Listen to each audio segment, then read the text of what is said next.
Bonjour, j'espère que tout le monde va bien.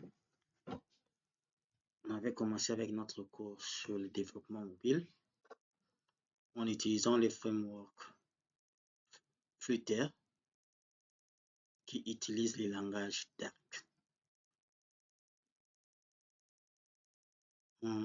Nous avons dit qu'il existe plusieurs scénarios pour le développement des applications mobiles. Ça peut être des applications natives, des applications qui s'adaptent au système d'exploitation d'un téléphone mobile. Par exemple, on peut retrouver des applications mobiles qui fonctionnent uniquement sur Android. On peut retrouver des applications mobiles qui fonctionnent uniquement sur iOS. Donc, ces applications sont implémentées de telle sorte que ça touche directement des composants du téléphone sans passer par d'autres intermédiaires. À part les applications natives, nous avons aussi évoqué ce qu'on appelle des applications cross-platform. Ce genre d'applications, nous avons dit, ce sont des applications qui sont développées pour être exploitées dans différents systèmes d'exploitation. On peut implémenter une application mobile qui est exécutée dans un téléphone Android. Il est aussi exécuté dans un téléphone iOS. On avait donné quelques cas. On avait donné les cas des applications WebView où l'application que nous développons, son exécution se manifeste comme une page web. Ce sont des applications single page. Donc, on développe l'application, mais l'application pour interagir avec le composant natif du téléphone, ça doit passer par un bridge, un pont. Parce que ce que nous avons réalisé, c'est tout simplement une page web qui fonctionne en single page. Et comme nous le savons, la page web ne peut pas toucher directement les composants du téléphone tels que la caméra, la géolocalisation. Ça doit d'abord passer par un intermédiaire que nous avons appelé bridge. Malheureusement, cet intermédiaire bridge, c'est écrit en un autre langage qui est différent du langage web et qui est différent du langage du téléphone. Contrairement à l'application que nous avons appelée des applications de type réactive, où l'application communique avec les composants natifs du téléphone, mais en passant par un bridge. Mais cette fois-ci, l'application est créée en JavaScript et le bridge qui est notre pont pour interagir avec les composants natifs du téléphone est écrit aussi en JavaScript. Conséquence, l'application est plus rapide que le premier cas qu'on a vu avec les WebView. Parce que les WebView, l'intermédiaire qui est le pont, c'est dans des langages différents. Il doit d'abord interpréter ce qu'on nous renvoie et puis une fois terminé d'interpréter, il renvoie pour exploiter les composants natifs du téléphone. Par contre, au niveau des applications réactives, et les ponts et l'application sur le même langage. Donc, c'est rapide pour aller exploiter les composants natifs du téléphone. Dans le dernier cas, nous avons parlé des applications de type Flutter, qui sont des applications natives. Flutter a tout réécrit. Il a réécrit les composants natifs du système d'exploitation Android. Il a aussi réécrit tous les composants natifs du système d'exploitation iOS. Par conséquent, Avec Flutter, tout ce que nous réalisons touche directement les composants natifs d'un système d'exploitation qu'on utilise. Ça peut être iOS, ça peut être Android. Et les applications développées avec Flutter sont rapides.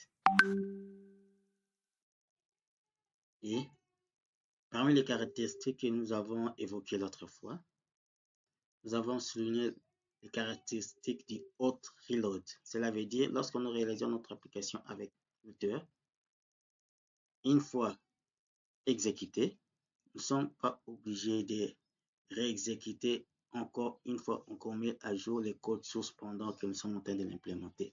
Il suffit de sauvegarder et automatiquement nous aurons la mise à jour de l'élément qu'on est en train d'implémenter au niveau de notre terminal pour voir la réaction de ce qu'on est en train de mettre en place. Ça, c'est en quelque sorte ce que nous avons vu. Et nous avons aussi vu comment créer un projet Flutter. Nous avons dit, il y a des possibilités. On part directement créer à partir d'Android Studio ou de Visual Studio, ou encore on utilise le mode ligne de commande. Donc, on avait fait les choix en utilisant le mode ligne de commande. Qu'est-ce qu'on avait fait? On avait accédé à notre invite de commande.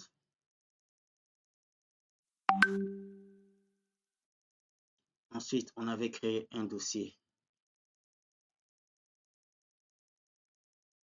On avait créé un dossier qu'on avait nommé mobile 2025. Dans ces dossiers, on va loger tous nos projets qu'on va réaliser par rapport à ces cours de programmation mobile.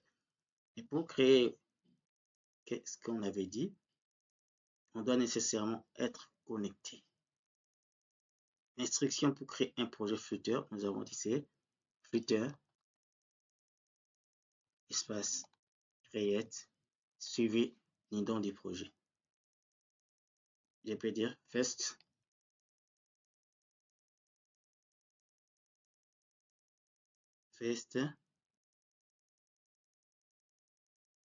app,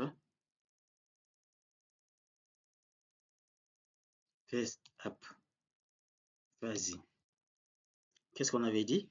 Le nom du projet doit être en minuscule, pas de caractères majuscules. Si nous avons besoin de mettre d'espace, on doit utiliser un trait de soulignement.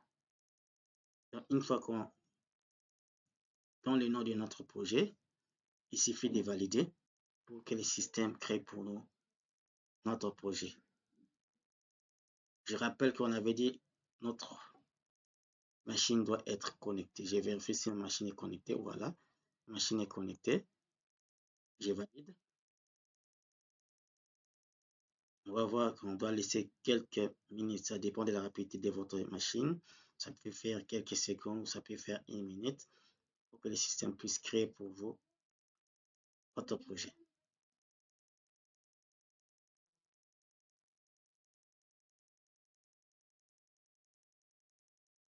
On attend.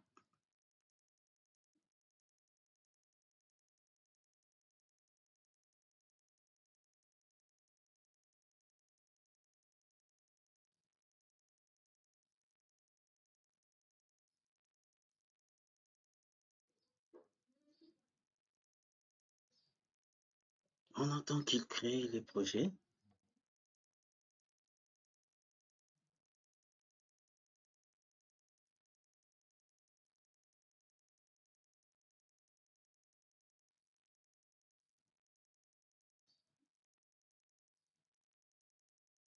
Voilà. Il commence à créer.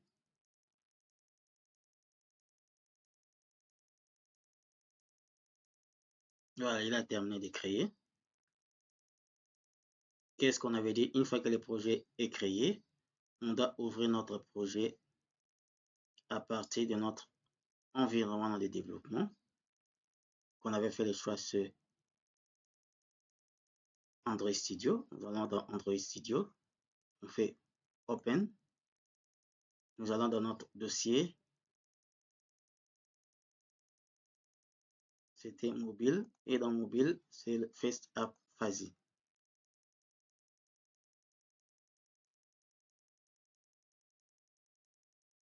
Je vous rappelle que le projet qu'on avait créé la semaine passée, on avait nommé Tout Fazi.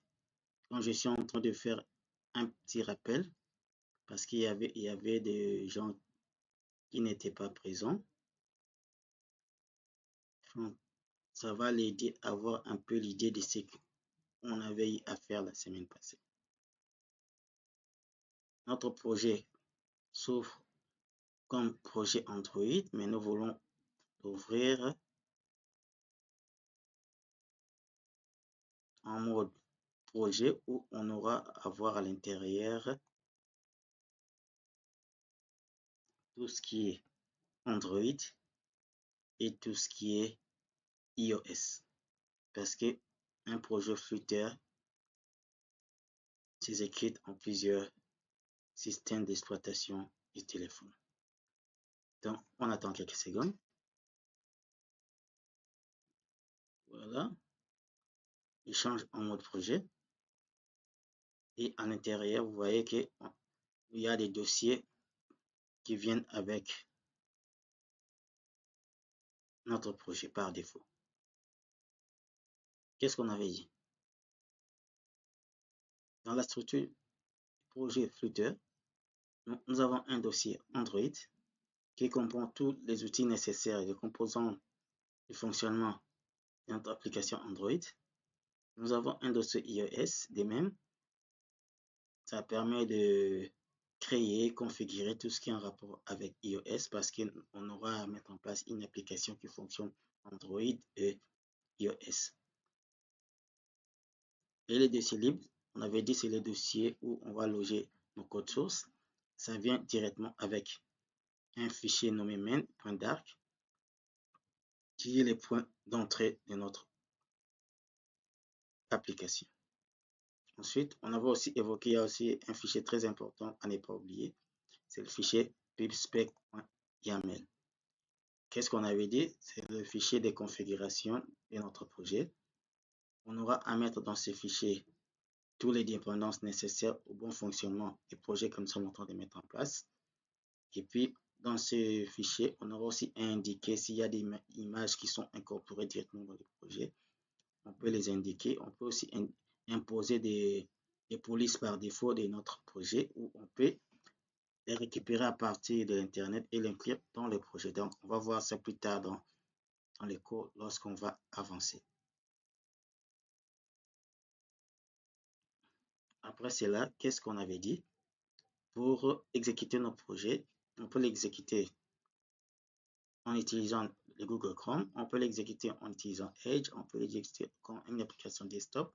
Mais si nous l'exécutons en tant qu'une application web, nous sommes obligés de laisser la connexion Internet ouverte parce que la page web ne peut être exécutée que sous connexion. Mais si vous ne voulez pas l'exécuter en tant qu'une application web, on va créer un émulateur. L'émulateur, pour créer l'émulateur, on doit passer par des Device Manager et vous cliquez sur le bouton plus, Create. Et à l'intérieur ici, nous allons laisser Phone. Ce sera notre émulateur. Ça peut être aussi la tablette, mais nous voulons utiliser un téléphone. Et vous allez sélectionner la version de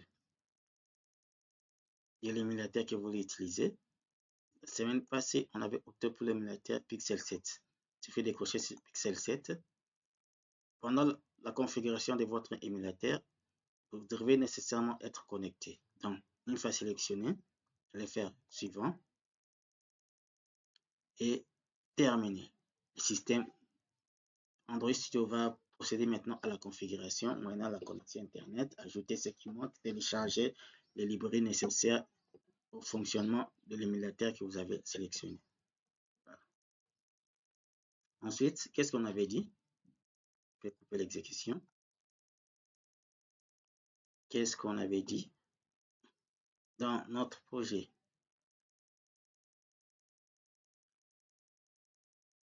lib et fichier menu.dark sur le point de démarrage de notre projet. Je peux enlever tous ces commentaires.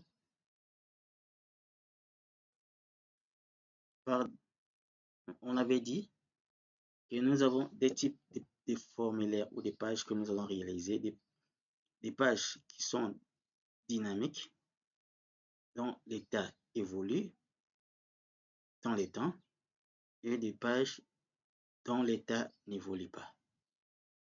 Les pages dont l'état n'évolue pas sont des pages déclarées du type stateless widget. Par contre, les pages dont les contenus sont dynamiques seront déclarées comme stateful widget. Nous rentrons dans ce code. Dans main.dark, dans notre fichier qui sera considéré comme point d'entrée du projet, nous avons la méthode main qui fait appel à la méthode runApp qui exécute notre page ici nommée MyApp. La page MyApp, c'est la page par défaut qui est générée par Flutter lors de la création du projet. Et au niveau de cette page nommée MyApp, du type stateless widget, dans la méthode build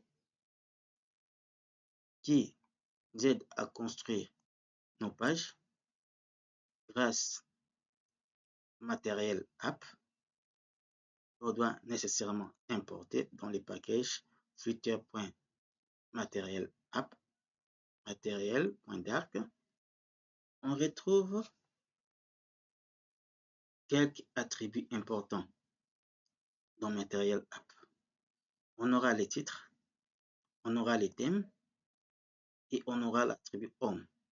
Dans Home, nous avons dit on doit indiquer le nom de la page qui sera la page qui doit être exécutée pour la première fois lorsqu'on lance le projet. Donc lorsqu'on lance notre projet, c'est la première page qui doit exécuter. C'est comme si on était dans les applications web, la page index, donc la première page qui s'exécute. Et si nous regardons cet exemple, dans l'attribut ici Home, nous avons fait appel à la page My Home Page. Ceci, c'est tout simplement une page test que Flutter a créé pour nous pour vérifier si notre projet se déroule bien, sans problème, avant d'aller très loin au niveau du développement. Qu'est-ce qu'il faut faire? Il faut lancer l'émulateur.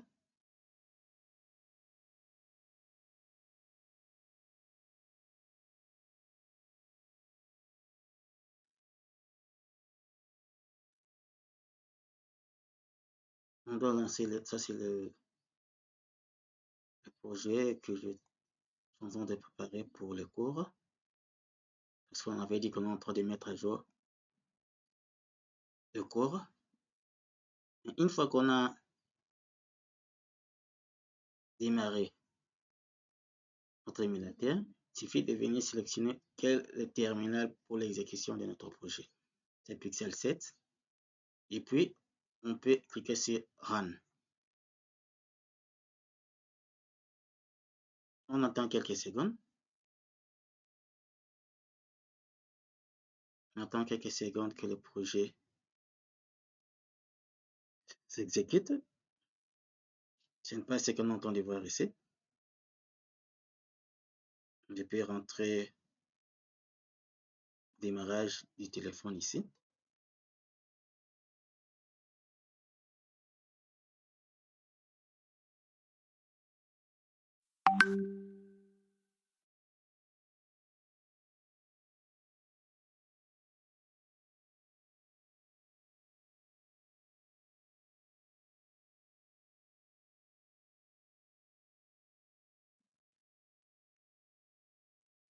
Voilà.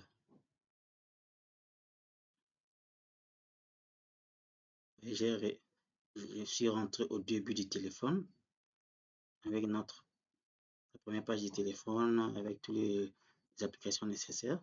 parce qu'on doit voir ce que nous sommes en train d'exécuter. Voilà, nous sommes en train de faire quelques configurations avant de lancer complètement l'exécution. Qu'est-ce qu'on avait dit? Lorsqu'on lance pour la première fois notre émulateur, le projet est un peu lent et après quelques secondes, ça sera rapide. Nous rappelons aussi, pour bien travailler avec nos émulateurs, il faut avoir au minimum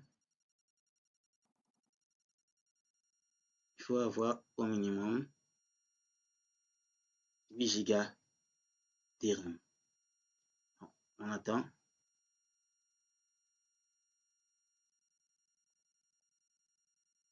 Donc, pendant que le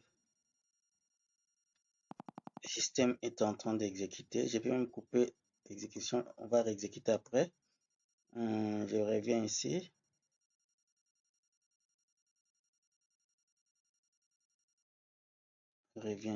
Qu'est-ce qu'on avait fait encore? On va réexécuter après. On avait enlevé la classe par défaut, la page par défaut que Flutter avait fait pour nous. Vous voyez, il ne retrouve pas le device parce que j'ai coupé l'exécution. C'est tout à fait normal.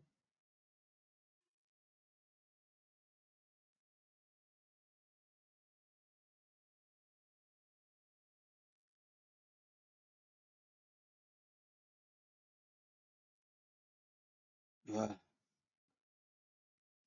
Ça, c'est ce qui était venu par défaut. Nous avons dit,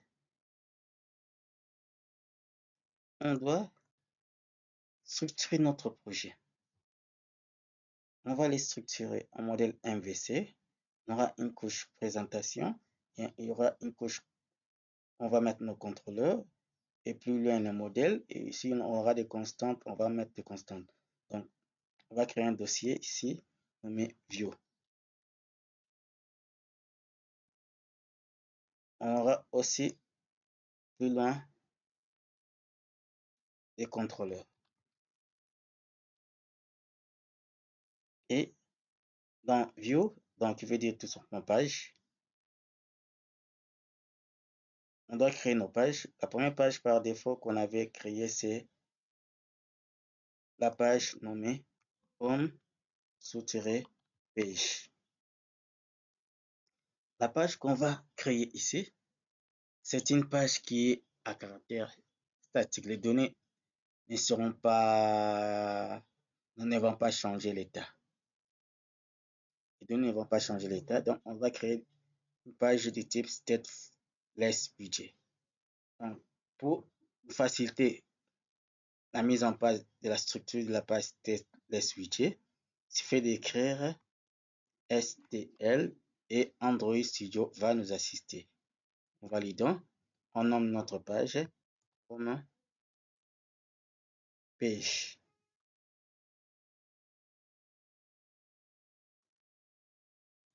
Pourquoi il y a un rouge? On avait parlé qu'il y a un élément très important qu'on ne doit pas oublier d'importer, c'est les packages matériel d'acte. Donc, on vient ici, import matériel d'acte. Une fois qu'on sauvegarde, vous voyez qu'il n'y a plus d'erreur. Et c'est cette page qui doit être appelée dans l'attribut home ici. Nous remplaçons par home page. Voilà. Quand on va exécuter le projet, c'est cette page qui sera visible. Nous avons aussi souligné, on a la possibilité d'ajouter des thèmes. Par exemple, on avait ajouté un thème pour la coloration principale du projet, c'était Primary Color. On peut dire ici la couleur deep orange, c'est ce qu'on avait dit. Mais plus tard, on avait changé cette couleur par la coloration des de l'IPC. On avait opté pour la coloration bleue. Voilà. Et puis ici,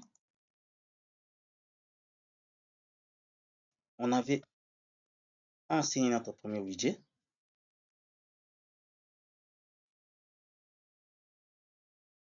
qui est Scaffold. Dans ce widget Scaffold, c'est là où on va construire notre page. Un scaffold a un appart.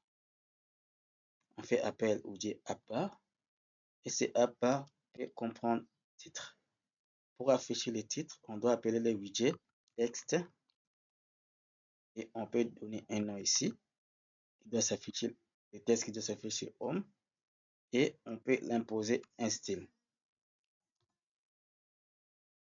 Quel est le nom du style qu'on veut imposer? D'abord, on fait appel au test style. On impose la taille, font, test style, font size. On prend font size, on peut dire 13. Et puis, on peut donner la coloration, color. On pouvait écrire ici la coloration, soit en la coloration de ces tests en blanc. On peut dire color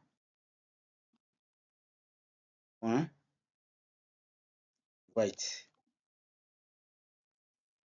Et puis, on peut ajouter la police, ce qu'on dit généralement en word gras italique. On dit ici font weight, font weight. L'écriture soit normale. Et sauvegarde. Et notre app bar, on peut mettre la coloration du background. Background, normalement, on avait dit c'est la couleur bleue. Couleur de l'IPC, la barre de titre, bleu. Mais ça ne serait pas intéressant parce qu'on serait obligé de les mettre partout comme ça. Alors qu'on avait prévu la coloration ici. Au niveau du thème, on peut juste appeler cette coloration. On va dire ici, comme ça provient du thème, nous allons dire thème, contexte, et puis appeler le thème qui se trouve dans Primary Color. À part la barre de titre,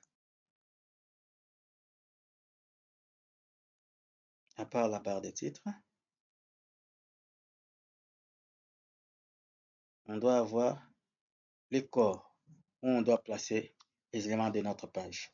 C'est dans Body. Pour l'instant, on avait placé un widget center qui peut contenir juste un seul enfant qui est notre test. On avait nommé le test bienvenue.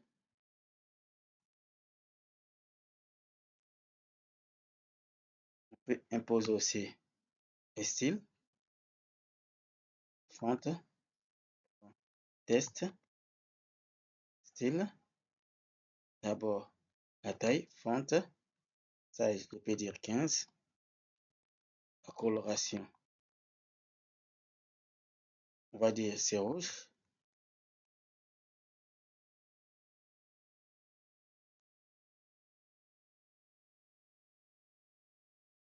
Et puis, le test doit être normal, donc pas de gras. Si on voulait mettre en gras, il suffit de dire ici bold.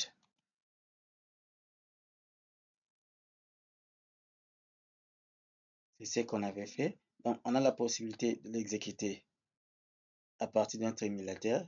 Nous avons aussi la possibilité d'exécuter j'étais obligé de redémarrer la machine parce que j'ai à constater que c'était un peu lente.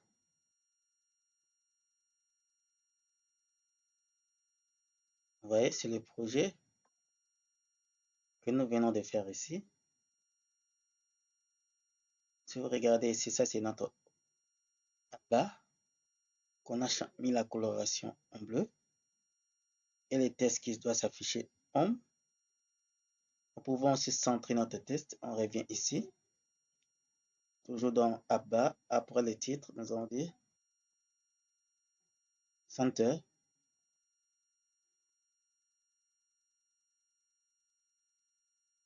Après le texte, ici, Center, titre, on dit vrai. Si je sauvegarde avec l'option de Alt Reload qu'on avait dit, le système va automatiquement mettre à jour les contenus de notre page. Vous voyez, il a directement mis à jour les contenus de notre page.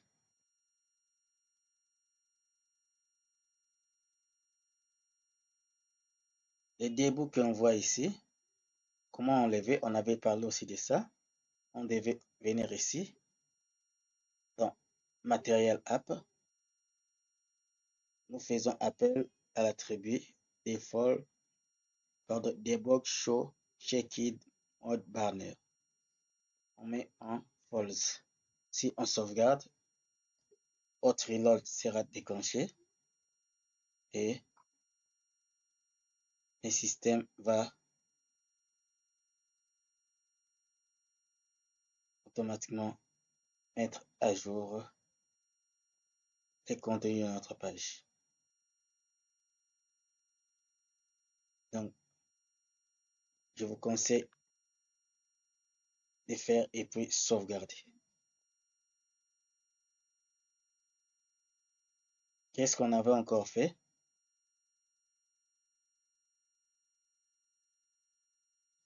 On avait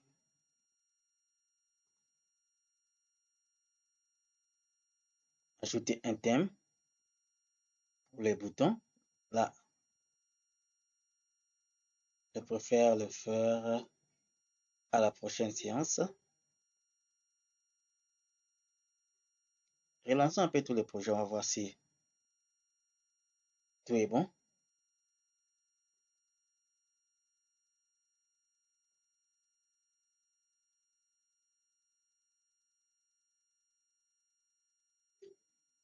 Vous avez aussi la possibilité, telle qu'on avait dit, de lancer avec Chrome et Edge.